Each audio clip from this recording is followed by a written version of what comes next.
Hello everyone, taking a break from TIFF Reviews, and I'm here with Yvette. Hello. And we're here to review Nickel Boys, directed by Ramel Ross. This is based off of the 2019 Pulitzer Prize-winning novel titled Nickel Boys by Colson Whitehead.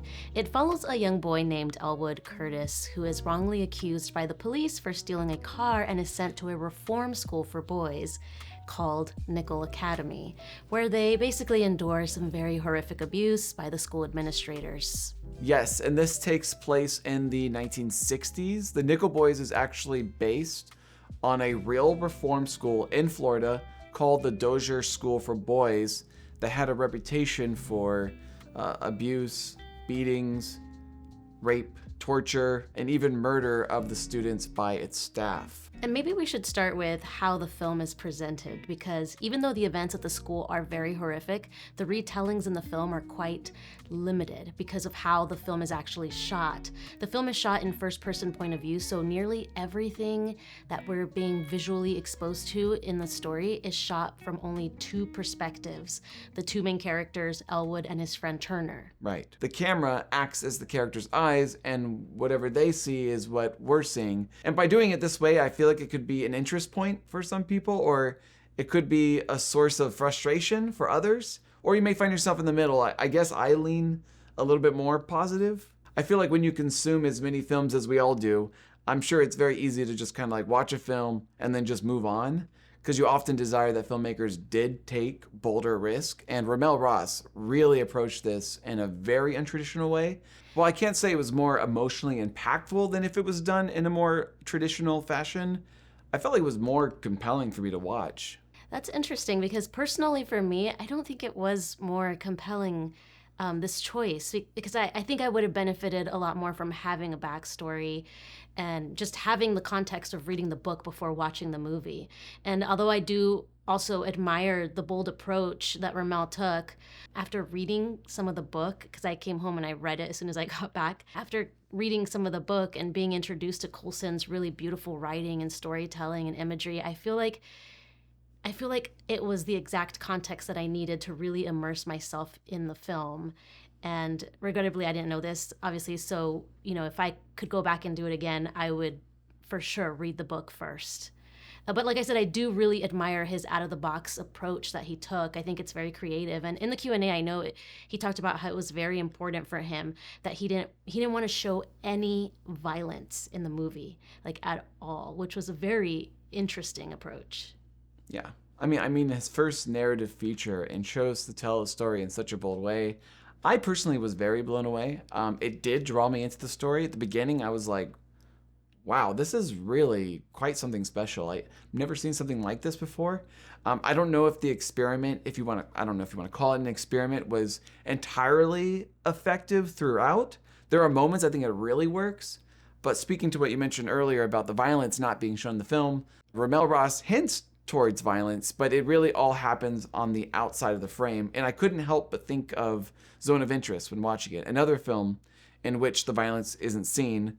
But with that film, where the theme of kind of normalizing and being complicit and ignoring crimes of humanity, I felt like that stylistic approach that Glazer took kind of really lended itself to the theme. And I'm not sure Ramel's approach, while interesting, did really coincide with the theme as clearly as maybe that film did, if that makes any sense. Yeah, I think Zone of Interest is very comparable. I think just that the challenge that Nickel Boys had is the difference in the breadth of knowledge that people have in general about both events, or at least that I had personally. I feel like I have a lot more knowledge about the Holocaust versus the Dozier School. That's not something I learned about in school. In Zone of Interest, I feel like when you hear the screams and the faint gunshots and you see the smoke, we can imagine and fill in the blanks of what that violence is. And I think for many people, including me, they're not going to come into this movie knowing everything about the Dozier School, or knowing hardly anything about Dozier School. So they're not going to have that kind of built-in knowledge of what happened there. So what I imagined what happened with the clues that Ross gives us was really actually just quite the tip of the iceberg of what I later found out to be the truth, which Yeah, that's the main reason why I immediately went home and I started reading the book and started doing research, is because I really wanted that context for all the scenes I just watched that I didn't fully, I guess, understand or grasp. Yeah, I do wonder whether that was intentional, because I will say the ending, and I won't spoil anything, but the ending for me was quite a gut punch, because I think Ross puts his documentary background to use, and the entire scope is eventually shown. Ross lets the real historical records and archives speak for themselves. And when the film ended, I felt like the entire theater kind of got completely silent and we're just kind of stunned. And I wonder if you think that was intentional to kind of only show you glimpses, so then that way maybe after the final moments it kind of leaves you rattled and maybe urges you to kind of go on and learn more about Dozier School and its history. Or Yeah, I think that's a really nice way to look at it. It's a nice way to put it because, I mean, it worked on me. I immediately went home and started reading the book and doing research, which I don't always do. It just kind of leaves you wanting more and it leaves you wanting to fully understand what happened. So if that was the point, then it was very much effective for me. yeah. Well, let's speak more about the cinematography, because that's the major focus of this film. Even with the horrors surrounding the story, there are some very beautiful looking, almost poetic imagery here. Even with its POV style, there's, Ross emphasizes and really highlights a lot of details and using also extreme close-ups that adds to this kind of sensory experience by observing and seeing the world through these two characters. I really liked how the film kind of passed the ball to the other character's perspective, because it starts with one and then some part in the movie it shifts to another character's perspectives. I think that was really seamless, really well done. Also, I like that the POV style really kind of made this feel more like memories, like someone's memories, like memories that are almost hazy or fragmented over time, as opposed to just kind of a straightforward story. Yeah, there's a lot of really beautiful imagery, and I think that has to do a lot also with the production design and costuming. I honestly wish we could have seen more of that because it felt like so much work and attention to detail was put into these sets and clothing and costumes, and we only get to see like a limited amount of it due to the way that the film is shot. That's true. That's true. I think this film was actually a $20 million movie, but to be honest, it doesn't feel like it cost that much because of how it's shot. I can still notice the details in the production design. You just have to be kind of like looking for it. So other than that, if you read about what this film is about, you may be expecting something very harrowing, and it is. However, there is a lot of beauty that you might not be expecting in the film. I think there's a very traumatic story, but there's also within it a very beautiful and moving story surrounding friendship between Elwood and Turner, and how they kind of lean on each other and give each other hope. And a big challenge within this kind of film style that they're going with, when the characters talk to each other, that means the actors have to look directly into the lens. And I was actually surprised on how great the performances were with that challenge. Yeah, it's very impressive. Like, very impressive performances by all of the cast. Very natural, engaging, and I just know that that was a challenge for them to be acting with a camera.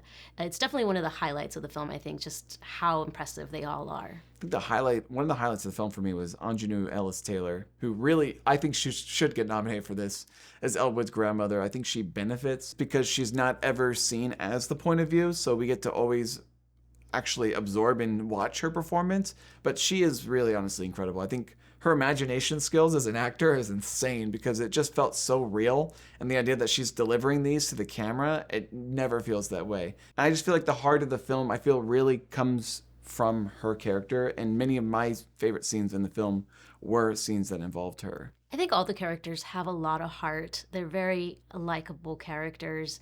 And I can only imagine what these actors could have done in the film if the story was told more narratively, like it's told in the book. There's just so much story in the book to work with that we didn't get to see in the movie. And I really think that these actors are exceptional enough to really bring something magical to life. I'm curious, did the book really go into all the other smaller characters? Yes, the book, when you read the book, you get to know a lot of the other boys on a personal level, so you get to know their backstories too. And in the movie, we only really get to know the two. Because I was interested in getting to know every single person. Yeah, in the book, you find out like why they ended up there and their backstory and their families and stuff. Ooh.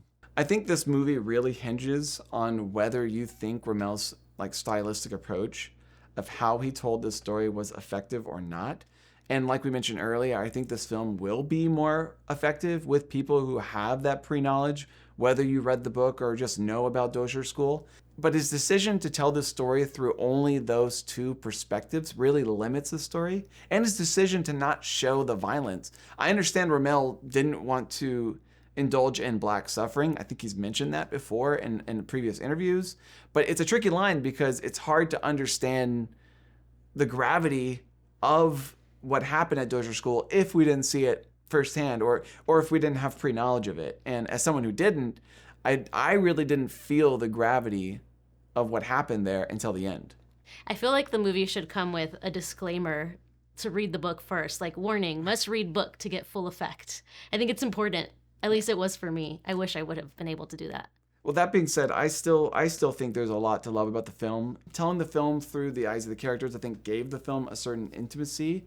I think it was a very fascinating approach. I was engaged. Sometimes I was a little confused, trying to understand kind of which perspective was which, but I didn't find that a problem because I did enjoy part of the process of trying to figure that out. I don't think story alone I would have been able to fully understand the weight of what happened at Dozier School. But I think with Ross's kind of documentary side coming out, he interweaves the archival footage and photographs, and it kind of lended that context I needed for the film to work ultimately. And by the film's end, the weight did kind of rush in. It shook me, and it kind of left me stunned in silence. So I'm going to give Nickel Boys a very solid 8 out of 10. And I feel like I might like it even more once I read the book. I agree. I feel like it's a beautiful film, really well done, very creative.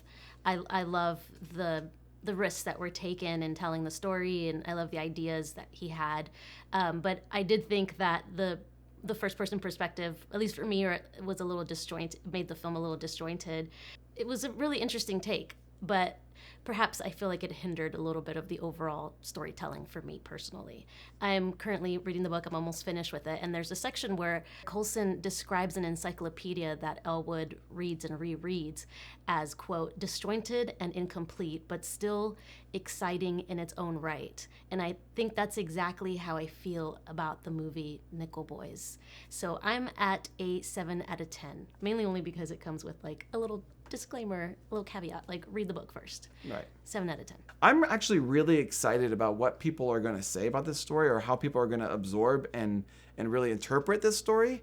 I just know that I woke up this morning thinking about the movie, and that's usually a pretty good sign. But let us know what you thought about Nickel Boys. But other than that, we should talk Oscars. This is the part where Yvette usually steps see my away. way out. No, but I'm actually really interested because I'm also very interested in seeing how people react to the film and what they feel about it, and how it's going to do at the Oscars. What are you expecting? Well, my immediate reaction after watching it was, wow, what a movie. It'll never get nominated because of how bold the POV approach was. However, I do think that there's something about this film that could drive passion. I think this is a passion movie. I feel like it's too important to disregard. I mean, the book reads like a classic novel, like a very good book that you would read in school. So I imagine that maybe the movie will also hold some of that weight of being like a classic almost, or do you think not quite? Well, I don't know if it's going to go down as a classic. I think in the film world. I think The Brutalist is taking that kind of spot, but I think people will see the historical importance in the film. To snag a Best Picture nomination, you need passion. You need passion. It doesn't need to be from everyone. You need passion from a small group. To win, you need to be widely liked. But to be nominated, you just need to be loved by a small percentage. You need 5% of the Academy to put you number one. And in a year of 8, I remember a couple years ago for Best Picture, maybe it was over 10 years ago, but at this point, they fly by for me. But Selma made it into Best Picture. So we have 10 now, so there is space. And I think our Academy is growing to be more accepting of movies like Tar, Zone of Interest. I was gonna say, like, I think the new Academy we saw last year, that's a little bit more international. This is kind of more up their alley than Selma even, I think. Right. It is an American story, though. I see. But I think it's told in a very artistic, abstract way that can appeal, I think, to international audiences. Yes. I think a lot of the love for the film is going to come from the actors. So I do think Ingenue Ellis helps. I think that's going to help them get in. And I think it's going to be very close. I don't think it's going to be a top 5 contender, But I do think it could snag that 9th or 10th slot in Best Picture. So I do think Best Picture's on the table. As of now. As of now. That's how I feel. And Best Supporting Actress, I think that's on the table. I don't think the Academy's directing branch will go for it, even though it's so audaciously directed. He is relatively new. They like their veterans. They do like their veterans, exactly. I don't really think the cinematography branch will go for it either, maybe, but I don't think so. Adapted screenplay, I think that will be kind of Nickel Boy's only other shot outside those other two.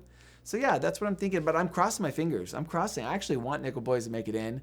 I think big risk should be rewarded. But those are our thoughts, and that's our review for Nickel Boys. Let us know whether you think Nickel Boys will be nominated for Best Picture. Let's say Life of Chuck or Nickel Boys gets in Best Picture. Which one do you think is more likely? So feel free to hit the subscribe button for more Oscar-related content. I actually have more TIFF reviews still coming, believe it or not. Comment below if there's a film you want me to review from TIFF. Follow me on Twitter or Instagram, links in the bio. Thanks for watching. Thanks always for watching, and until next time, we'll see you at the Oscars.